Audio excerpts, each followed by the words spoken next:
essentially elicit another response or another action potential, because our potassium channels are so slow to close, we still have some potassium channels that are open. And because we're still leaking out these positive potassium ions, we essentially require a larger threshold to then further stimulate our response. Okay, so why is the refractory period so important? This essentially, how do I draw? Can I draw? Oh, sorry. Bad with technology. How do I draw? Can I draw? Go annotate. Ah, yes. Yep, okay, got it. So it's important because it allows action potentials to spread only one way. So normally our action potential essentially wants to be bidirectional. So it wants to go left and right. But, so if you look at this diagram, so we start off here, and the action potential is propagated along our neuron. And yes, it wants to go both ways. However, what you find is, as it's moving along, all the sodium channels before it are now inactivated. So this signal that's trying to go backwards is essentially not doing anything because the sodium channels, the sodium voltage gated channels back here cannot be activated. So no matter how hard it tries, it's not going to essentially elicit any response. However, if it continues going down the neuron, we have sodium channels here ready to be activated because the action potential essentially hasn't reached it yet. So that's essentially why refractory periods are important, so that we only get the signal down one way of our neurons and not both ways. So if this diagram was confusing in the lecture, which I found last year, that's essentially all it means. Okay, now how do I, next slide, okay. How do I rub that out? Okay, yep, got it. So now moving on to summation. So as you might have still remember me saying that action potentials are all or nothing. So that just means that action potentials aren't triggered unless the membrane potential reaches -55. So even if you reach -54, nothing's going to happen. However, once you hit -55, the action potential you generate is going to be the same magnitude. So -55 will produce the exact same action potential magnitude as a stimulation that pushes the threshold, that pushes the membrane potential up to -25. So that's what we mean by all or nothing. You either give it your all or it doesn't happen. So essentially, as the action potential signal is pushed down each neuron, signals from preceding neurons can either be an excitatory presynaptic potential or an inhibitory presynaptic potential. So EPSP or IPSP. Now, summation is needed to reach your action potential threshold. So in order to actually build the threshold up to -55.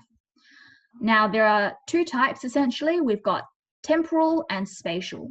So temporal is when there's one presynaptic neuron and it generates many EPSPs, one after the other.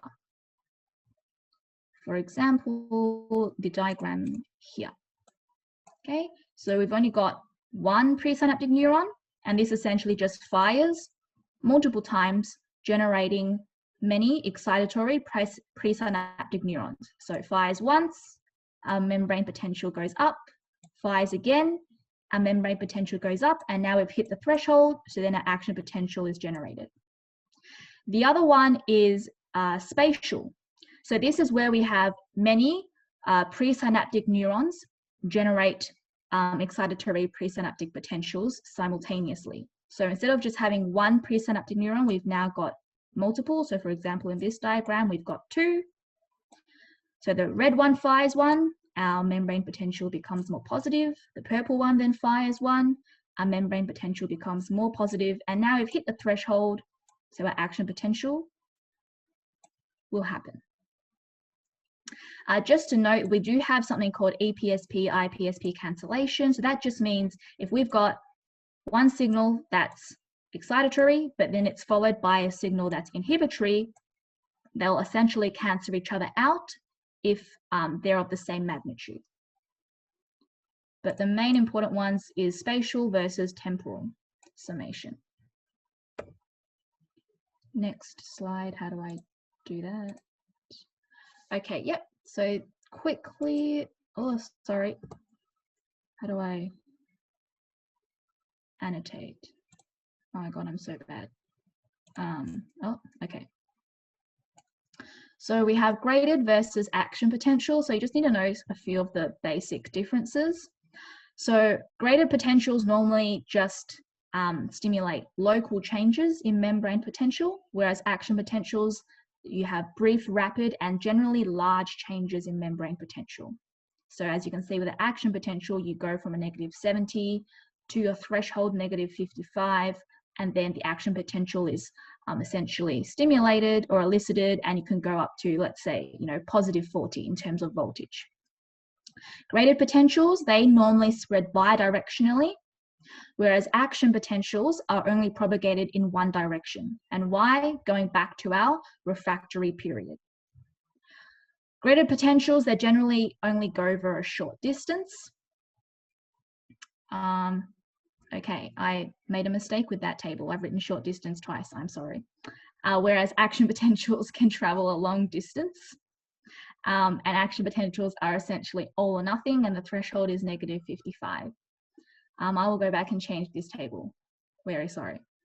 So graded potentials, one thing to note is that they can initiate action potentials. So for example, if a lot of graded potentials are essentially stimulated one after the other, before the previous one has completely disappeared, then because you continue to depolarize the membrane potential, sooner or later you will reach that threshold, and then you'll stimulate an action potential. Is that the final slide? I think so. Yes, okay, and someone else will go through synaptic transmission. And I'm sorry, I was not looking at the chat. Yeah, no, yeah, that's me. Okay, let me just share my screen. Okay, how do I? I'm so tired, so my voice is really low. Yeah, I'm never annotating again. It is fine. Okay, so I actually found this topic really, really confusing last year. So, and I think it's really important to keep a big picture view in mind. So just recapping what Peter and Duting just covered. So what Peter covered was resting membrane potential. So he was basically talking about when there is no action potential going through, what's happening at like the membrane right here. So he was like talking about the ions on each side and the balance that exists between the intracellular and the extracellular environment. What Duting did, Duting went through how we actually decide to put an action potential through, and how and why it can only go in one direction and why it doesn't go backwards. And now what I'm going to be covering is this part right here, synaptic transmission. So how does one neuron communicate with the other? So I'll actually be covering 2 lectures. So the synaptic transmission will be the first part, and the second part will be spinal cord and reflexes, which is really, really bloody confusing. So if you don't get it, don't worry too much. I'm just going to try explain very, broadly. Okay, going back, let's get the slides up.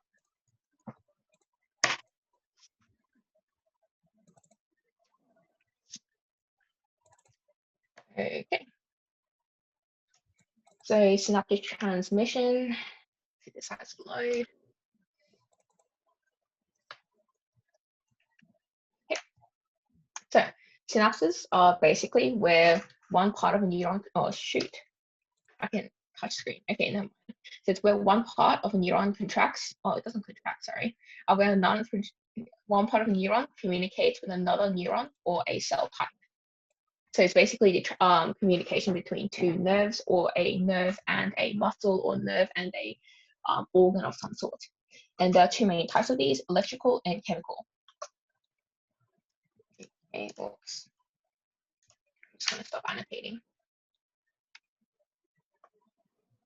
Okay, so for chemical synapses, these are when you're communicating using neurotransmitters. So you've got neurotransmitters inside your postsynaptic cleft. Also, I don't know if you guys have been through this. Presynaptic is the first neuron. So I have a diagram. Presynaptic is this first neuron right here. Presynaptic neuron is referring to this one. Postsynaptic neuron is referring to the one that's receiving the signal. So electrical synapses, oh shoot, I skipped that slide, sorry. Electrical synapses is where current flows through gap junctions. So it's like where you have one signal and it's going directly from one neuron to the next through these things called gap junctions. So they're these things right here. And this is very, very fast. Obviously it transmits information and it's always neuron to neuron, and it can actually be bidirectional. So the signal can go from this way to that way and vice versa. Chemical synapses, which is the one we talk about a lot more, is when we're communicating using neurotransmitters. So neurotransmitters are chemicals, therefore chemical synapses. This is obviously slower because the neurotransmitter actually needs time to get released and travel across this thing right here, which is called the synaptic cleft. And it tends to amplify signals, which is not so important right now. And it usually goes from neuron to a cell, so neuron to a muscle, for example, or it goes neuron to neuron. Okay, lots of words. This is, yeah, lots of words all summarized in this diagram right here. So what actually happens is, as Jiting mentioned, you'll get an action potential coming down, and it will reach your axon terminal right here. And once the action potential comes down, this will actually trigger these voltage-gated calcium channels to open. So action potentials are changes in the electron potential stuff. So that will trigger these to open, and then the calcium ions will flow in. And once these calcium ions flow in, this will actually trigger these neurotransmitters to move to the synaptic cleft and actually get released into this area right here. And then from here, the neurotransmitters will bind to the postsynaptic receptors where they will exert their effect. And that basically summarizes everything in the previous slide. You can read through that if you want. And yes, you actually do need to know this. Okay, so the next slide is about, so we have released our neurotransmitters. They've bound to our postsynaptic receptors, and they've exerted their effect. So what happens next? We need to terminate the neurotransmitters' effects. And this generally happens in 3 ways. So the first way, I wish I had a diagram for this, is reuptake. So you'll get the neurotransmitters binding to the receptors, and after they've done their thing, the neurotransmitters will go back into the presynaptic neuron. That's option number 1. Option number 2 is degradation. So sometimes you'll have different enzymes floating around in this area, which will actually break down the neurotransmitters after they've been used. So that's number 2. And number 3 is diffusion away from the synapse. So they'll do their thing, and then they'll just kind of diffuse away and stop working. Okay. And then going into neurotransmitters a bit more. So they're the things that are present in the presynaptic neuron. They're released in response to presynaptic depolarization, blah, blah, blah, blah, blah. Yep, blah, blah, blah, blah, blah. Okay, neurotransmitter synthesis. So one thing to note is that these neurotransmitters are synthesized in advance, and they're kind of all waiting in vesicles in the presynaptic neuron. These neurotransmitters can be synthesized in different ways. So for example, large peptides are made in the cell body and then transported down, and smaller molecules are made in the cytosol and packaged into vesicles, not very high yield. Okay, more examples of neurotransmitters. You will not really use this in semester 1, but you can read and memorize them if you really want to.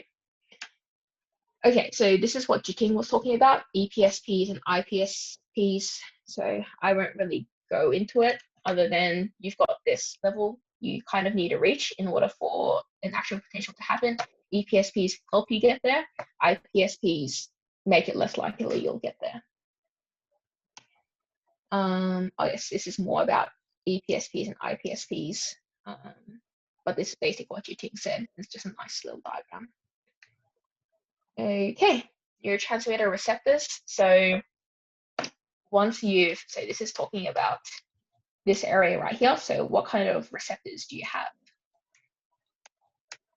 So there are two main types, ionotropic. So that's this one right here, where once the neurotransmitter actually binds to the receptor, this is an ion channel and it will allow ions to flow through. So this is really, really fast, but its effects tend to be really short-lived. The other receptor type is metabotropic receptors, where you actually have separate receptors and ion channels. So you have a neurotransmitter that binds, and then this kind of sets off a secondary cascade of events, I guess, where it activates molecules called G proteins, and then that eventually opens like ion channels. And of course, this is slower because this one's direct, whereas this one needs to go through an intermediate step. And this typically amplifies the response of an initial neurotransmitter. Okay, spinal cord and reflexes. There are heaps and heaps of new terms here. So I would actually recommend you go through these slides again after you have your lecture, because it's really, really confusing. Okay, a few terms though. So afferent is towards and efferent is away.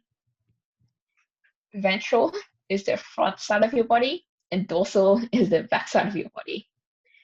I don't know if it's kind of pointless reading through these, but ganglion is referring to a group of cell bodies in the PNS, in the peripheral nervous system, whereas nuclei refer to groups of cell bodies in the central nervous system. Have you guys gone through CNS and PNS? No, yes. I can't see the chat, so. Okay, whatever. Peripheral nervous system. Okay, well, central nervous system is brain and spinal cord. Peripheral nervous system is basically everything outside of that.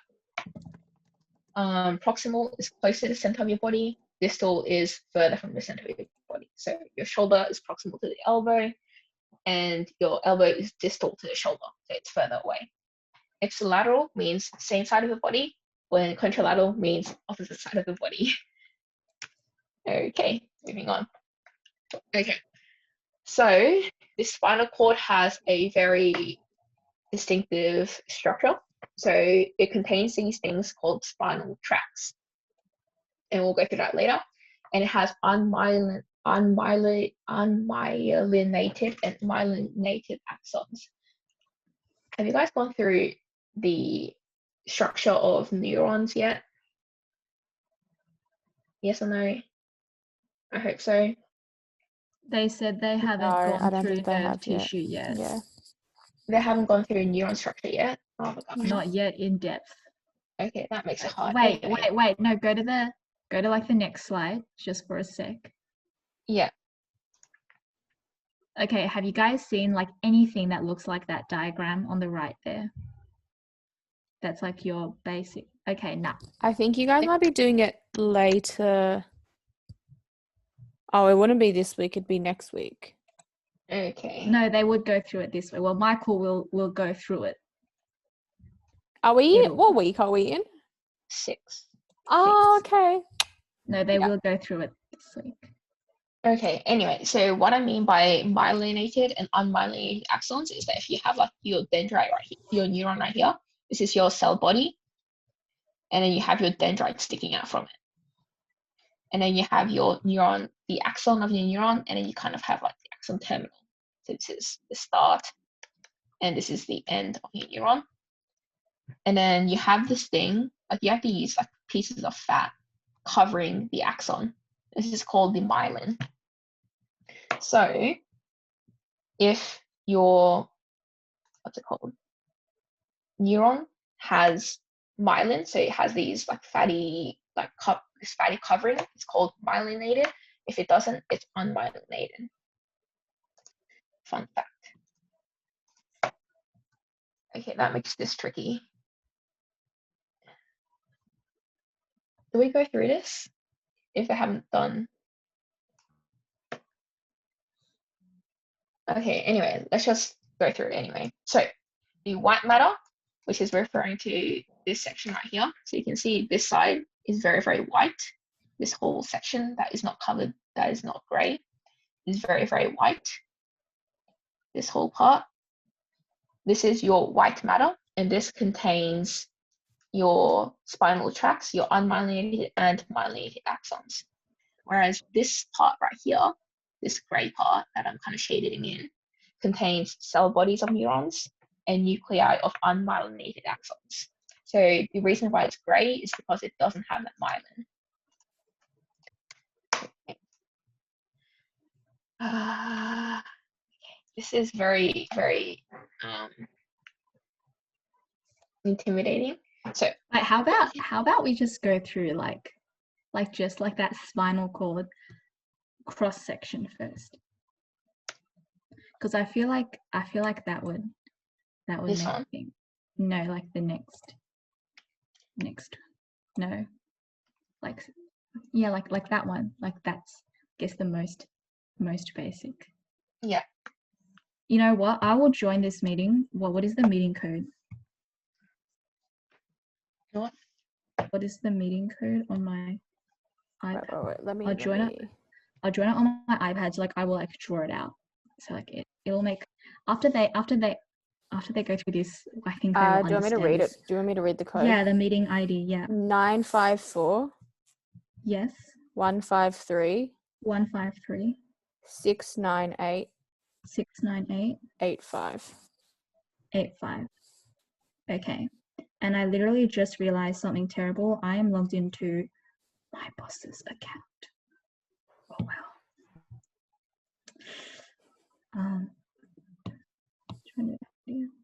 Did you finally get your Apple Pencil? Oh, yay!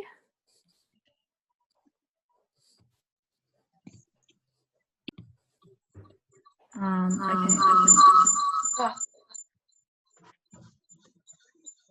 You have to like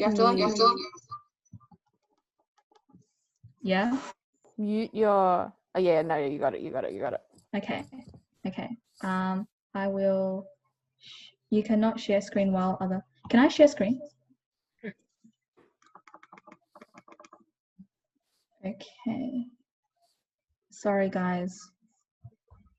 I am terrible. This is a pretty like you'll have this lecture. I think you'll have it probably. I think it was Thursday. And it's kind of it's like a difficult topic to like. It's just like digesting it. You gotta like. Okay. So first thing, this is your brain. And what comes off our brain, our spinal cord. Oh my God, Lazarus is going to kill me. This is your spinal cord. Obviously it doesn't look like that. Imagine it like this, but bone, okay? Yeah, so what we're gonna look at now is if we took a cross section. So we cut it across here, okay? If we took a cross section and we looked down, this is what we would see. I'm on 12%. Oh, okay, don't worry, it's okay. So in our spinal cord, going back to what Zoe said, we have gray matter and white matter. Okay, so Zoe, correct me if I'm wrong. White matter is when your neurons are myelinated. So it essentially is covered with this fatty sheet called myelin, and that essentially just helps neurons essentially propagate signals down. So in our spinal cord, the center of our spinal cord is where our gray matter is. So that's unmyelinated. Okay. And the outside, so here, is myelinated. So that's white matter. So let's label that first. So this is gray matter. This is white matter. So now we have what's called dorsal and ventral. So as Zoe said, ventral is front and dorsal is back. And Michael will tell you to remember it like a dorsal's fin is on its back. So therefore dorsal is back. So we'll just allocate a side that is dorsal. So this side's dorsal. So essentially you can think of it as like if we split it in half, all the signals from coming in from our dorsal side is essentially innervating the back half of our body, and everything coming from the ventral side is innervating the front part of our body. Okay, so that's that. What did I just do? Okay. As you can see, I'm not very tech savvy. Okay, it looks ugly now, that's okay. So now we'll move on to the terms afferent and efferent, if I can remember what they are. Afferent, wait, Zoe, is afferent sensory? Yeah, afferent is towards the CNS. Okay, so afferent means it's coming from the outside, and let's say it's traveling up my arm, and it's essentially going up to my brain. And so we'll draw that in. So let's just say there's an itch on my back. So it'll come in from the dorsal side and synapse in our spinal cord. And then another neuron will then take it up the spinal cord to our brain. And we also call this neuron, so this can be called the afferent, or we can call it the sensory because it's taking sensations from the outside world and delivering it to our brain so it actually can realize or recognize these sensations that we are feeling. Now for our sensory neuron, it's got something called a DRG, or a dorsal root ganglion. All you have to know at this point is, in other words, the cell body of our sensory neuron is located in the dorsal root ganglion. Okay, so now let's say we have an itch and we want to scratch it. Now this movement of us scratching our back, our brain tells us to do that. So we essentially have what's called our efferent, so efferent neurons, which will send signals from our brain, so from our central nervous system, out to, let's say, our peripheral limbs, which will tell my hand to scratch my back. So those signals will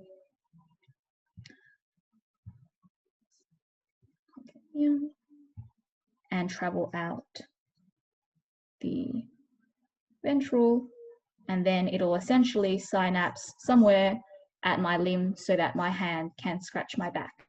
Now, when you have a reflex, normally what happens is you'll have a neuron and that will go up and travel up to our brain. But when, let's say, I touch a hot plate, we don't have time to send that signal all the way up to our brain and back out to my hand to tell me to take my hand off the hot plate. So we'll have instead what's called an interneuron inside our spinal cord that will essentially send the signal straight from our sensory neuron through our spinal cord out to our efferent or our motor neuron to tell me to take my hand off the hot plate straight away. Yeah. Does that make sense? That's essentially the spinal cord cross-section broken down to as simple as can be. And yes, my diagram looks ugly, I'm sorry. Okay, so I think now that they know a bit of that, you can continue your... Oh, I can lost that.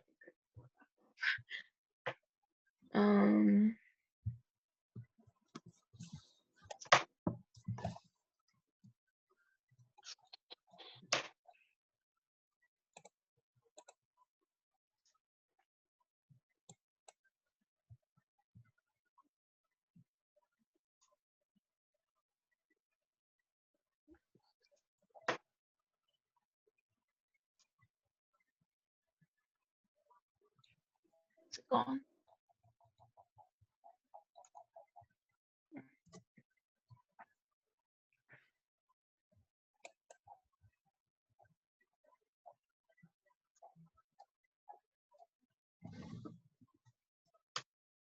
This has to load today. That would be great.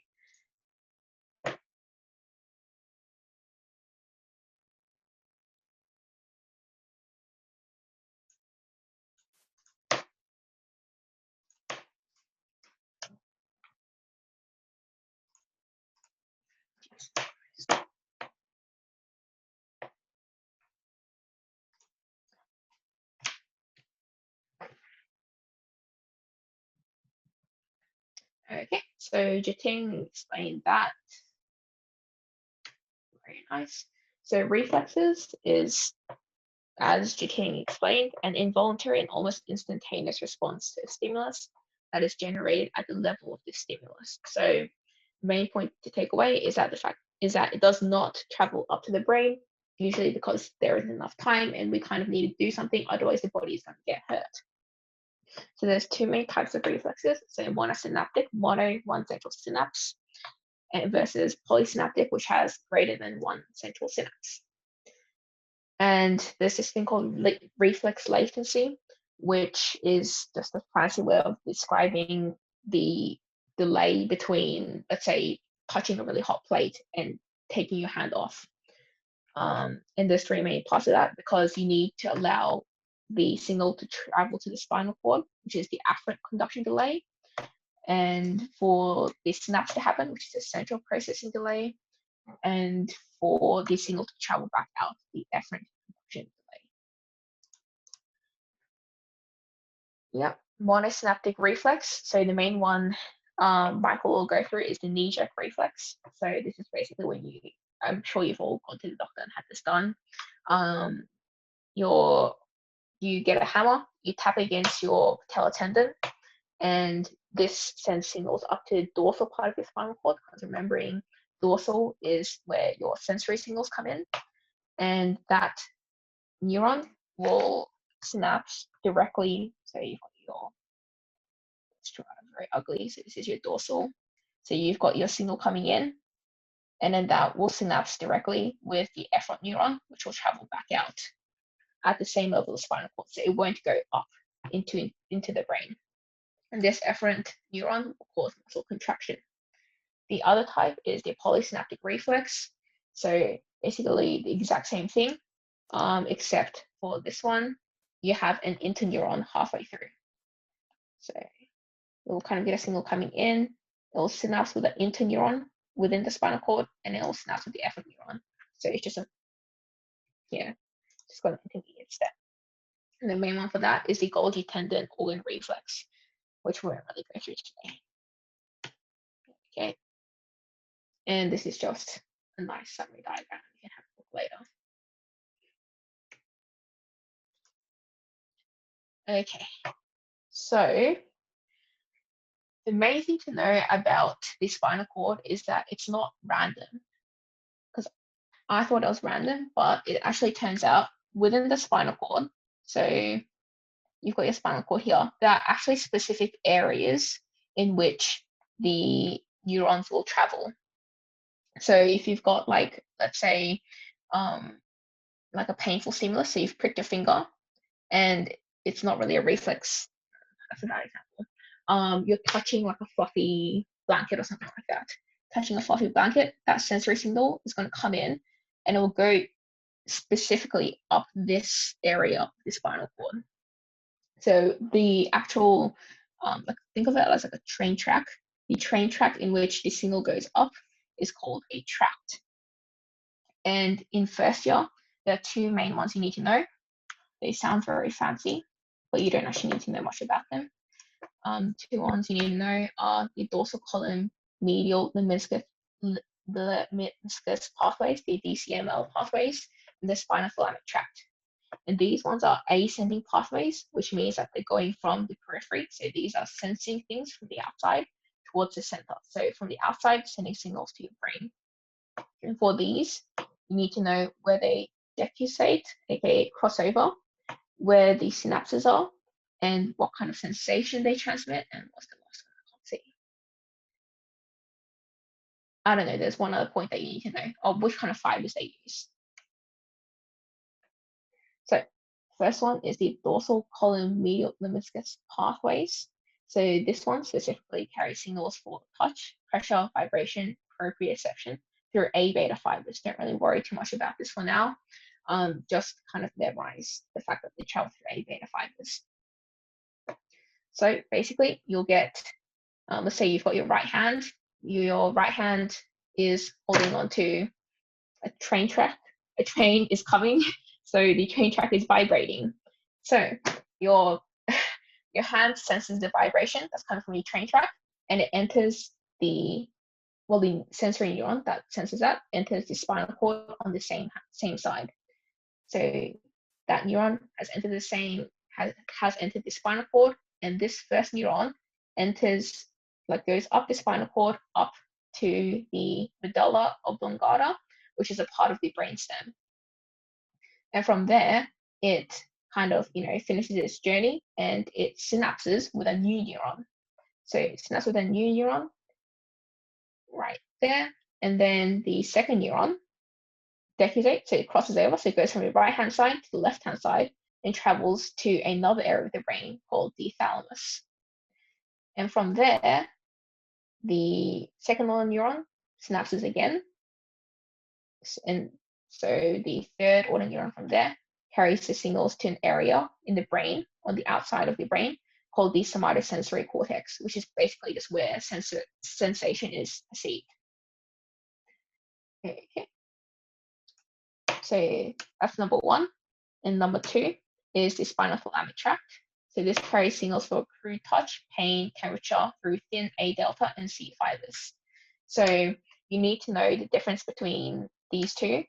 So this one is for crude touch, pain, temperature. So you've touched something hot this time.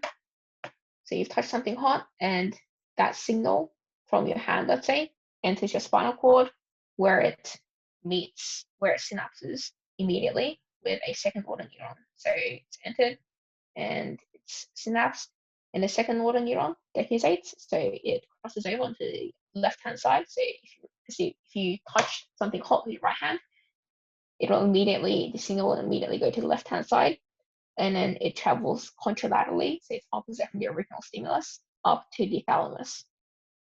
And once again, at the thalamus, it will synapse again, the third order neuron, and that third order neuron will carry that signal up to the somatosensory cortex. So yeah, so know the differences between these two. So this one, the first order neuron goes further, whereas for this one, the first order neuron synapses pretty much immediately, and it crosses over very, very early as well. Okay, and both of these are ascending pathways, so they carry sensation from the outside to your brain. I don't know if Michael will go through it this year, but then there are also obviously descending pathways, because you need to get messages from your brain to the rest of your body, right? But at least for us, we didn't actually need to know anything about the descending pathways. If you're super, super keen, you can learn the names of the tracks, and you just need to know the fact that they exist. But if you do decide to learn the names of the tracks, just know about the pyramidal tract, which is a combination of the corticospinal and corticobulbar tract, and the spinocerebellar tract. So this one's for proprioception. So this carries, information from your body and lets your brain know where you're sitting in space. And the other two, reticulospinal and cerebrospinal tract, yeah, whatever. Okay, innate immunity, big week. All right, whoever's next. That's me.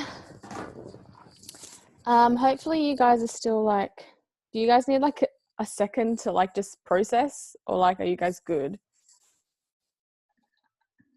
I feel like they're a bit dead, and we think we might honestly, it's a really big week. I don't blame you for if you're kind of dead at the moment. Maybe I'll just take a 5-minute pause, just so people can kind of gather their brains and just ask questions if they need to. It's also, you'll go over these concepts so many times throughout first year. By the end, it will just become second nature. Yeah. Because you're going to be building on these concepts as well. Like the dorsal, like the medial lemniscus, whatever. I still can't say it. Like I still don't know what it is. Like that took me ages, and I was like in exam revision, and I was still like, ha. But yeah, don't worry. It just, they kind of like throw all of this information all at once in like this 1 week, and then it's like you build on it a lot in like active learnings, especially.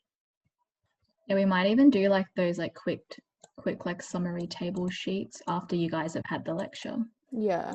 just in case you guys still don't know. And I've like put a little thing in the chat just to explain what first, second, and third order neurons actually are. Yeah, and for this chapter for spinal cord and reflexes, I put a slide with definitions. I would probably actually even make Anki cards with the different definitions and actually learn them all. So it's a bit easier to actually understand the concepts because you'll actually know the words. And we will definitely provide some extra stuff for this stuff. Yeah. Yeah. And handwritten tutorials on YouTube saved my life for this part. He does a much better job at explaining the cross section of the spinal cord. So yeah, don't watch mine. Go watch handwritten tutorials.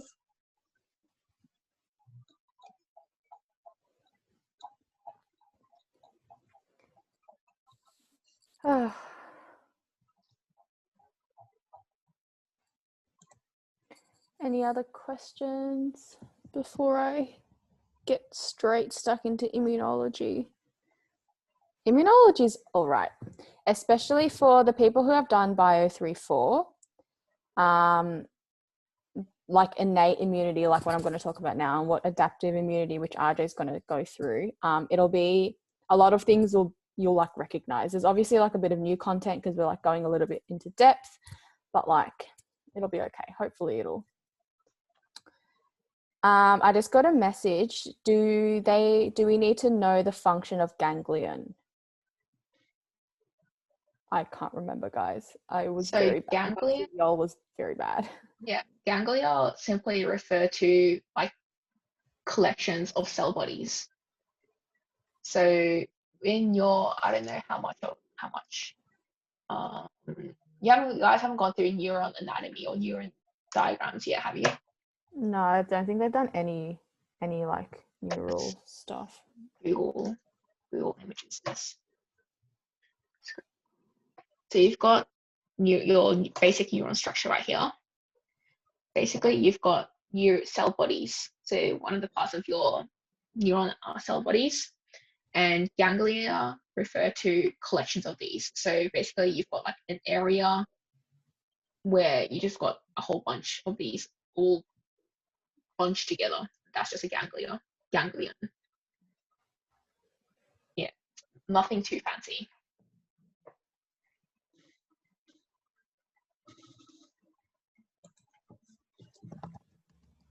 What are glial cells? Guys, I don't remember this. Oh, these. Okay. So there are, right. Okay. So there's like these cells that essentially are associated with your neurons because they help it function. And if I remember correctly, one of them was a glial cell. What I need to remember. You'll definitely go through it in like a particular active learning. I think it was an active learning. They went through it on potentially a lecture. So like your nervous system is made up of two tissues. So you've got your neurons, which are excitable, and they pass on your electrical signals. And you've got glial cells. So they provide insulation, nourishment, and all other stuff, but they are not excitable. And so you'll need to know the differences. Like there are certain glial cells that are found in your CNS and certain glial cells that are found in your PNS. So Schwann cells are the ones that are found in the PNS that provide the insulation. So they provide myelination for the neurons in the PNS, but everything else is found in the CNS. Yeah. Yeah, so it's definitely like something like up and coming. So yeah, definitely for like, what do I call this? Neurophys. That's what it's called. Neurophys. It's like a big bulk of information. You just got to like, yeah.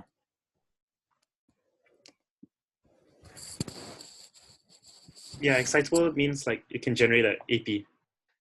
Yeah. Okay, so I'm going to get onto innate immunity. Sorry, I have to get my notes up because I was like fixing these slides, or kind of half writing them this morning, and I realized there was a lot that I didn't remember. So this was actually a pretty good lecture. This lecturer, I can't say his name, but I think he's like Dutch or something, or like the French student. I don't know, but yeah, it was a pretty good lecture. Was it? I think it was, because I took notes, and I only take notes in the lectures where I like paid attention. So if I was paying attention, then hopefully it was a good lecture. I think the innate immunity bit was alright. I remember the Yeah, I active. think the acquired one, like, he didn't explain it very well, but like that's okay because Arjo's going to take you through it. And even so, immunology is taken by this dude, and then you're going to have, hopefully, have you guys had microbiome yet? I'm not sure, but the microbiology Meredith, she's queen. Just she is a god. She's excellent. And yeah, so you'll be going through like microbiome after, especially with like natural flora and blah blah stuff. Anyway, okay, so this is just a basic table that is like an overview of innate immunity versus adaptive immunity. I won't go through it in detail because we're going to go through it like specifically in parts, but these are just some traits just to know like the difference. So innate obviously is not specific. The innate immune system recognizes traits that are shared by broad ranges of pathogens, and they only have a small set of receptors, whereas adaptive, extremely specific. We recognize traits specific to that one particular pathogen, and it's using a whole variety of receptors. Your innate immunity can get activated basically like immediately to like hours. So it's a very short kind of rapid time frame, whereas adaptive is slower. It does take days. Innate, same response every single time. There's no actual lasting protection apart from the fact that it's like always there. And then adaptive, so the response will vary according to location. So there's humoral versus cell-mediated response, and then it actually improves with repeated exposure. So that's like long-term immunity or vaccinations, but we'll go through that in the second half. So you have different lines of defense. Your body is actually very good at protecting you from like possible things that will kill you, like things that are trying to invade your body. Like your body's very good at protecting you against that. So your first line of defense, kind of like self-explanatory, it's a non-specific barrier defense that basically just prevents pathogen entry into your internal environment. So that's your skin, mucous membrane, secretions, those kind of things. Second line of defense, that's your non-specific internal defenses against pathogens that have actually managed to enter your internal environment. So that's your phagocytic cells, natural killer cells, antimicrobial proteins, inflammatory response. We're going to go through all of this in detail. This is just like a summary. And then your third line of defense is basically your adaptive immunity. So you have either your humoral or like your antibody mediated response or your cell mediated immunity. So we'll go into detail. So your first line is your barrier defenses. So you have a few different barrier defenses. Your anatomical barriers, basically very broadly just like preventing pathogen entry. Intact skin. So that's a key thing that will come up in like quizzes and stuff. Like they'll like say skin, and then another option will be like intact skin. It has to be intact skin, because if your skin is like cut, like you can kind of tell like the pathogen can like get in through that like particular cut. So your skin has to be intact. And another barrier is mucous membranes. We've also got mechanical barriers. So that's actually expelling pathogens before they're able to colonize within your body.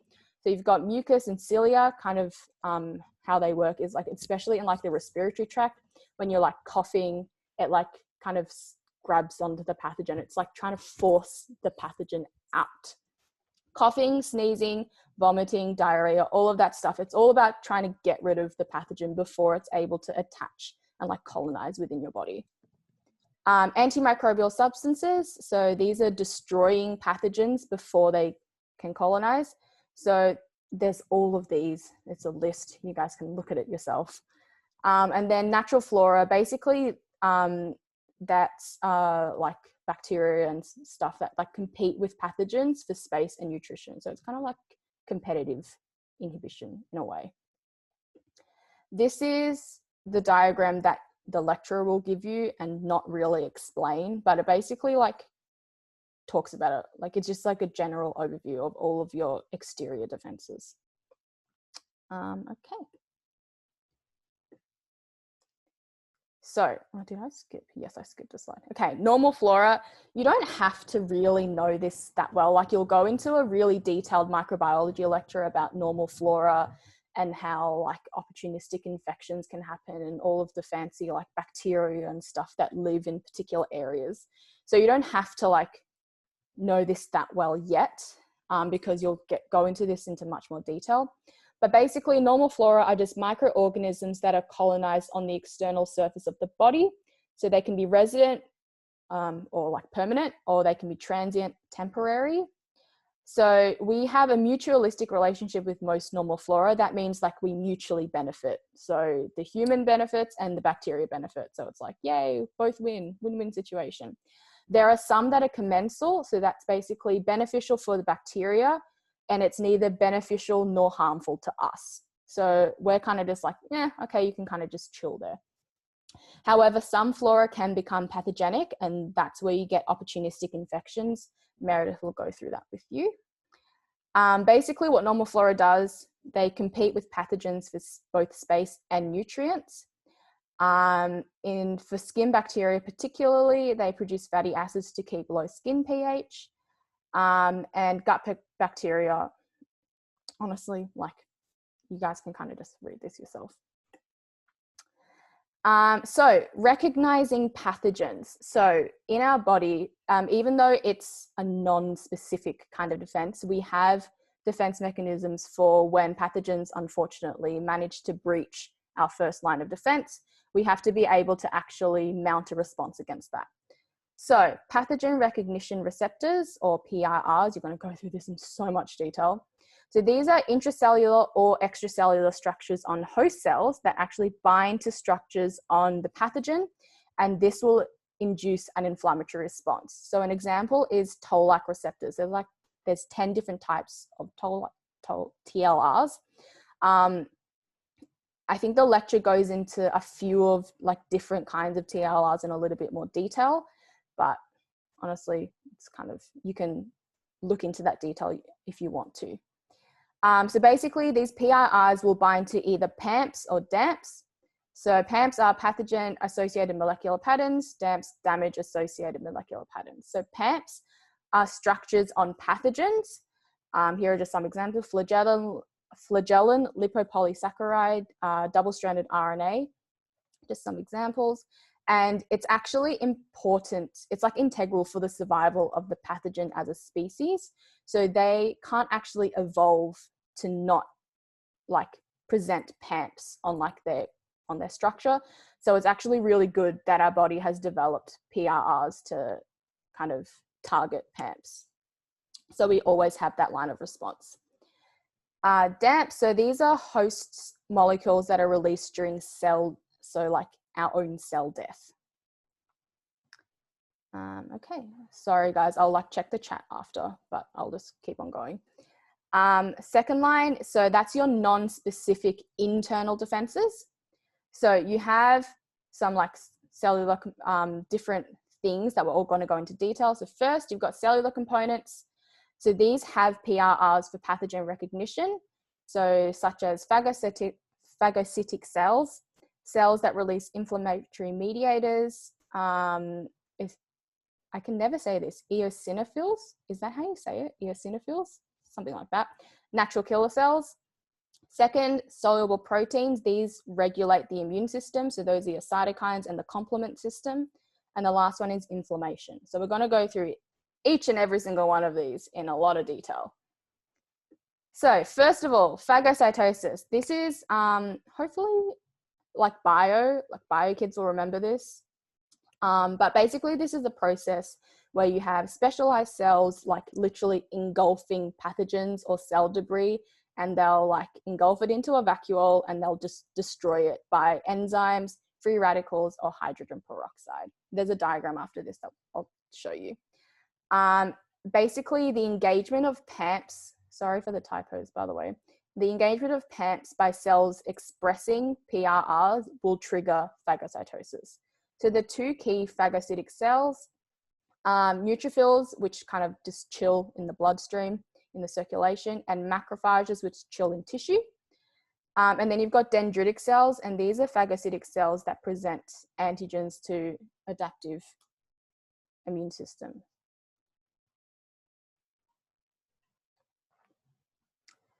Okay, so this is basically like the process of phagocytosis. So, so you've got like your phagocytic cell, and it like has, as it like approaches like the pathogen, so pseudopodia, you can kind of think of them as like little feet.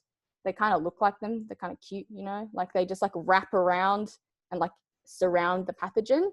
And then the pathogen is engulfed via endocytosis. And then this forms a vacuole within the phagocytic cell, like with the pathogen enclosed, and it's called a phagosome. And then here comes like your lysosome, and it's kind of just chilling in the phagocytic cell. And then it comes along and that fuses with the vacuole to form this phagolysosome. And basically the contents within the lysosome destroy the pathogens. And so you can see it's kind of just like, it's just, yeah, dead now. And then basically the debris is just released via exocytosis, and it's just like bye-bye pathogen.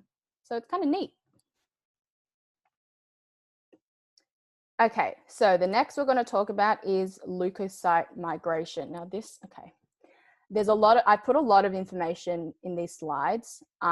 Basically this information on this slide is just like a really like condensed summary. I also put like an extended version from my notes in like the slide after, so you guys can like see it in detail. Basically histamine, it's released by mast cells and basophils. So mast cells, which are found inside tissue, basophils found in circulation, and this increases the permeability of endothelium. So leukocytes can then move from blood into tissues.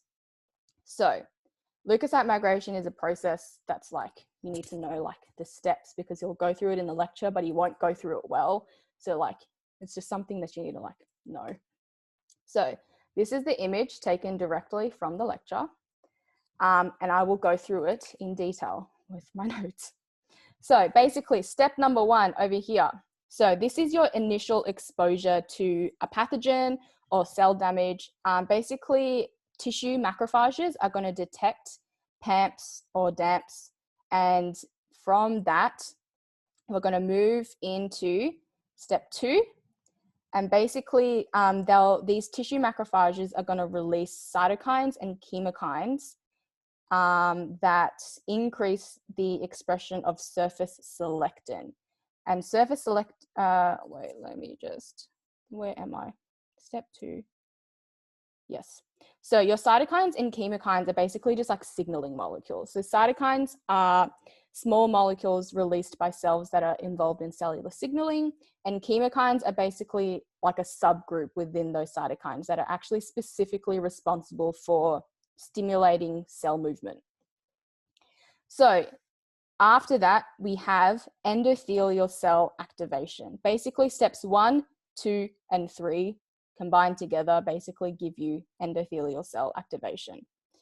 And with endothelial cell activation, you get an increased expression of surface adhesion molecules, and they're all listed here.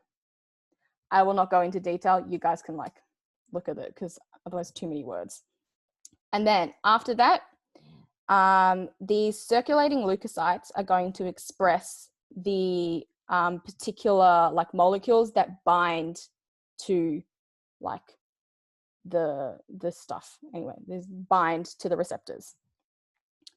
So after that, the leukocyte is going to bind to that selectin. So you know how we just had like increased expression of surface selectin? The leukocyte is going to bind to selectin with selectin ligand. So that's a particular receptor. And then after that, because binding to, in like a normal situation, a leukocyte will bind to like the endothelium. It'll kind of just like roll along, and then it'll just get released and it'll return back to the circulation. However, at the site of inflammation, because this is in a circumstance where it's like inflammation, the level of adhesion molecules have actually increased. So that actually leads to increased binding of leukocytes and the binding of chemokines. So the activated leukocyte that we have now has an increased infinity of integrin on the cell. So that's actually like cell activation. So it basically like binds firmly. And this is called like firm adhesion. And this causes the cell to bind to integrin ligands on the tissue. So basically it goes from like low affinity, where it's just like casually just like chilling, it's like rolling along, to very high affinity, strong bonding. Okay, I just like lost my spot. Yes, so histamine being released actually increases permeability of the endothelium, which we talked about before. And this allows active leukocytes to migrate through that. So that's a process called extravasation. Basically just like moves through endothelium into the tissue. And then basically leukocytes will move through the tissue following what's called a chemokine gradient towards the pathogen and assist in like clearing stuff up. Okay. That's all of it in like a lot of detail. You guys can choose whether you want to do the summary version or whether you want to do the detailed version. Basically in the lecture, he doesn't do any versions. So, okay. So next we have eosinophils and natural killer cells. So natural killer cells, basically these detect diseased or like cells that are stressed out, and they kill cells to prevent the replication of the pathogen. So they want to like get ahead before the pathogen can replicate. They want to just kill it first. So normal cells will actually have an inhibitory signal that prevents natural killer cell action. When there's an absence of this signal during cell infection, this will then give the natural killer cell a signal to initiate apoptosis. And I think RJ is going to go through apoptosis. Eosinophils, basically these are just cells full of granules that contain toxic agents such as protease, reactive oxygen species, and these are released when the pathogen is actually too large to phagocytose. And so these toxic agents severely damage the wall of the pathogen, kind of break it down into like smaller bits, and then like other cells can come actually like phagocytose it. Oh, guys, I'm going to be talking so much. Next, we have cytokines and the complement system. So cytokines, basically, these are small, like what I talked about before, small soluble molecules that are secreted by immune cells just for communication. So these are some examples: tumor necrosis factor, AL1, AR2, interferon gamma. These are just examples of cytokines that you're going to become very familiar with as we gradually like progress through microbiology and immunology. So basically these can activate immune cells or inflammation, fever, etc. All of this stuff, all of this nice stuff. And chemokines, like I mentioned before, they're a small subgroup and they specifically act to promote cell migration. Then we have the complement proteins. So what I highlight down here, the last 3 dot points, these are actually quite important. So you just know that like C3b, C5b, C3a, C5a, know like these particular complement proteins. So they're synthesized in the liver. So your first ones that are important are your C3b and C5b complement proteins. These are the ones that recognize PAMPs and they coat the pathogen to promote phagocytosis. So they kind of like attract cells. They're like, oh, look, this is like a pathogen. And then like they come and like phagocytose it. So, and then your C3A and C5A complement proteins, these actually enhance inflammation by attracting immune cells to that particular area. And then your C6 to C9 complement proteins, these cause lysis of the microbe by membrane attack complexes. So they actually like go in and like poke holes in the microbe like membrane. So it's like pretty cool. Okay, I promise guys, we're nearly there. So last one, inflammation. So basically this is a response of vascularized tissue to infection or cell injury. And it's actually like really important because it promotes extravascular accumulation of plasma proteins and leukocytes. So it actually attracts all of like plasma proteins, leukocytes to the site of infection or cell injury, so you can promote like healing, basically. So your two key kind of things that inflammation does, vasodilation and increased vascular permeability. So that basically just allows for like your leukocytes and your plasma proteins and all of that stuff to actually like get to the tissue easier. And this is triggered by histamine, your pro-inflammatory cytokines or inflammasomes. And inflammasomes are just cells that detect DAMPs or PAMPs and they release cytokines.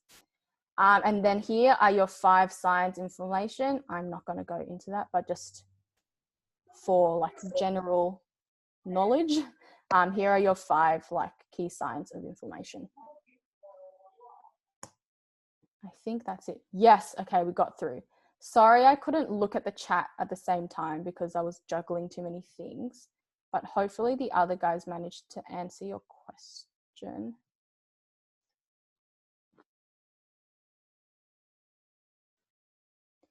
Yes, the leukocyte migration is like a leukocyte migration, phagocytosis, and some of the steps we're going to talk about in adaptive immunity, definitely worth knowing.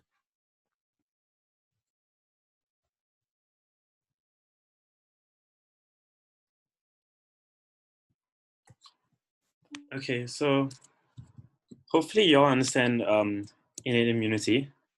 So I'm going to start with adaptive immunity. So basically this whole entire process is like a journey, and some viruses, they can't be removed by your innate immunity.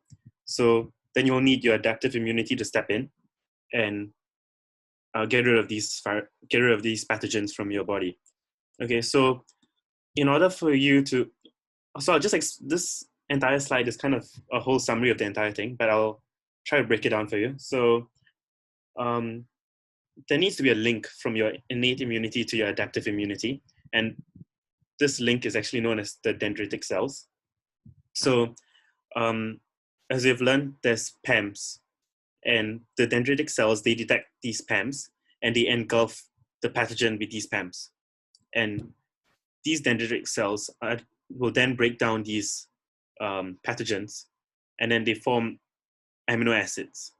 And these amino acids or peptides that are formed by these pathogens are then brought to the surface of the dendritic cell and kind of placed on a loading dock on the surface of the dendritic cell. Okay, and then this dendritic cell will then move through the lymphatic system and move to your nearest lymph node, where it will interact with your T cells, and it'll present this loading duct which has the peptide of the pathogen to a T cell which is specific to that pathogen, and it'll activate that T cell, and that T cell will go on to multiply and then go and attack that particular pathogen. At the same time, that T cell can also go on to activate B cells. So B cells are also another type of lymphocytes, white blood cell, which also helps with the adaptive immunity. So just the main function of dendritic cells are that they provide a link between innate and adaptive system. So like I was saying just now, your dendritic cells, they have a loading dock on top of their cell membrane, which you can see in this picture over here. This MHC class is just referring to the loading dock, where they break down the particular pathogen, form a peptide from the pathogen, and place it bind it towards their loading dock. Okay, so there's two types of loading docks that cells can present. Okay, so MHC class 1 is presented by all cells, whereas MHC class 2 is only expressed by certain cells, such as your dendritic cells, which I was mentioning earlier, macrophages, as well as your B cells. So the point of these loading docks are, again, to present these peptides to your T cells. And they are really important because your different classes depends on the different T cells that are activated. So you just have to remember the most important thing, the rule of 8. So the class 1 interacts with this particular T cell known as the CD8 plus T cell. So it's just like 1 times 8 equals 8, right? And the second one is class 2 is CD4. So just have to remember, always just remember, associate 1 with 8 and 2 with 4. And so the purpose of this is because CD8 T cells are specifically for intracellular pathogens. So for example, it's like virus. So when a virus infects a cell, it's also synthesizing new viruses which also infect other cells. So the CD8 T cell will recognize that the material is foreign and kill the infected cell. Whereas CD4 T cells are specifically for extracellular material. So that's when the dendritic cell will engulf a pathogen, and this will activate, this will cause, so the CD4 T cell will kill that particular pathogen instead of killing the cell. Okay, so your T cells, they mature in the thymus. Okay, and they can, like I was saying, they can either be your CD4 or your CD8. So your CD4 is also known as your T helper cells, and they remain in your lymph nodes, and they activate your B cells and other leukocytes. But your CD8 T cells are also known as your cytotoxic cells. So they are the cells which move around your blood circulation, and they kill the cells which are infected. So it's very important for you to differentiate the two. So again, this is a bit wordy, but in order for your T cell to be activated,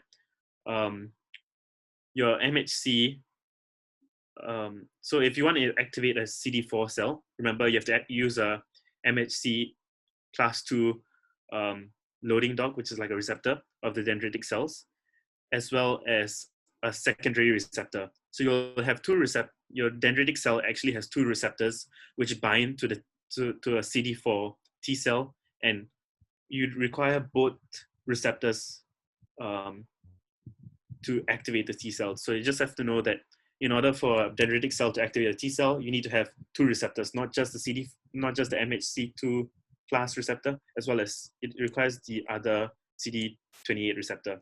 But basically, it just requires co-stimulation. Okay, so once your T cell is activated, your CD4 cell can either become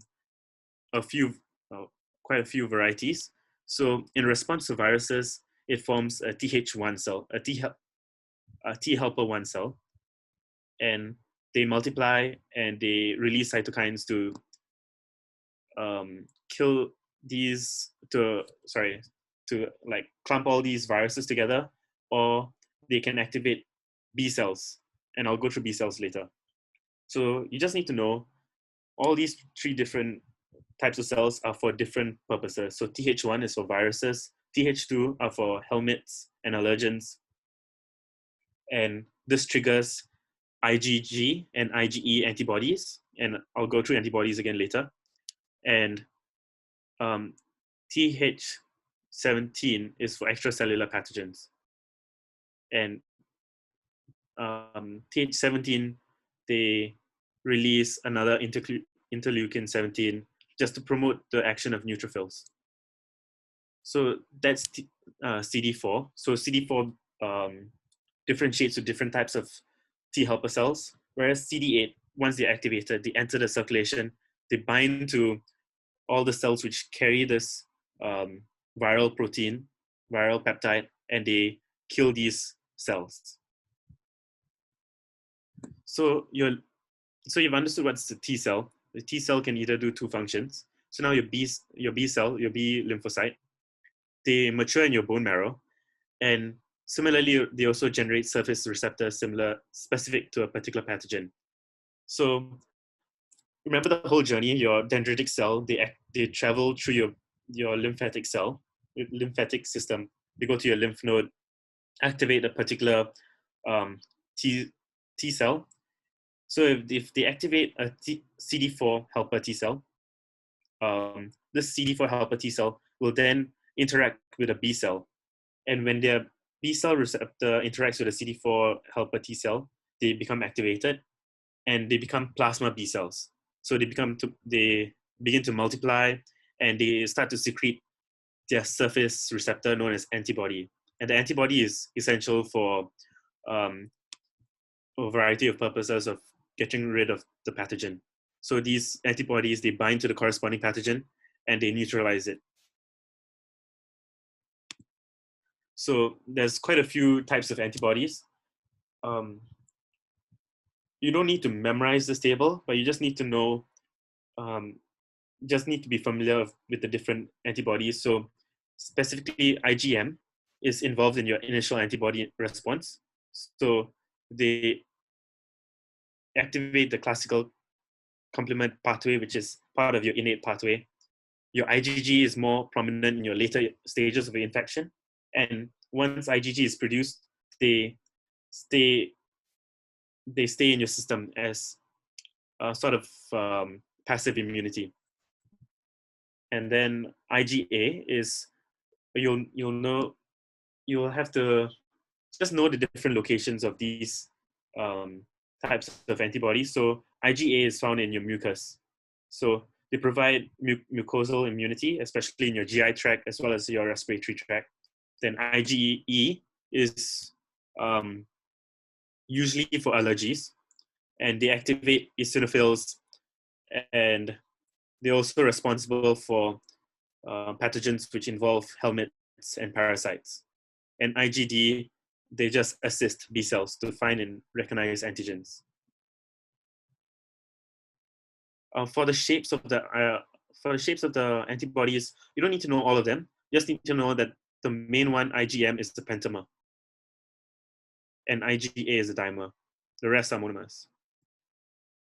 Okay, so the most important thing about the adaptive system is that it improves with re-exposure. Whereas for innate immunity, it's the same response every single time. So whether you get a cut or whether you get an infection, it's the same response. But for an adaptive system, it improves with re-exposure to that particular pathogen. So when T cells are activated, they differentiate to form the CD8 T cells or the CD4 T cells, and some become this memory T cells. So these memory T cells are very important for this adaptive system because they remain in the lymph nodes, and once the body is re-exposed to a particular pathogen, they can rapidly differentiate, and so you can recover much faster. For B cells, they differentiate into plasma cells as well, and that secretes your antibodies, but also some remain in the lymph nodes and become memory B cells. So they can provide short immunity, or they can also provide long-term immunity. Okay, so this is just a introduction into your B cell receptor and your T cell receptor, but we'll be going into more depth in the next week's topics. So your B cell receptors and your T cell receptors, they are highly specific to a particular antigen. So these, if you notice, these are they can change, and that's what makes it specific to the particular peptide that's presented to it when the dendritic cell moves to activate the T cell. And so this receptor is encoded by your variable region, your diversity, as well as your joining segments of the genome. And I'll be going into more detail in next week's topics, but it's just for your understanding that B cells and T cells have specific receptors for specific antigens. Yeah, and that's basically it for this week.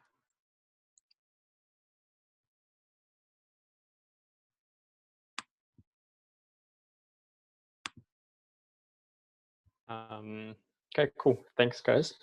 How is everyone feeling? Because we have the Kahoot for weeks 5 and 6, but we're not sure whether you guys are cooked. Yeah. Overwhelmed. Yeah, that is very honestly, fair. Yeah, I feel like the Kahoot would be more beneficial for you guys if you guys listen to the lecture, and we're planning on probably going through this again. And then I think questions are always more beneficial when you know like at least something before you go and do them. Yeah. So just a reminder, it's still only Monday night. Most of the stuff we went through tonight is still to come tomorrow and Thursday, I think, for you guys. So feeling overwhelmed is perfectly reasonable right now. Yeah. So hopefully would it won't people be like. so would people say like we'll leave the Kahoot for next time? I think that's the feeling I'm getting. Yeah.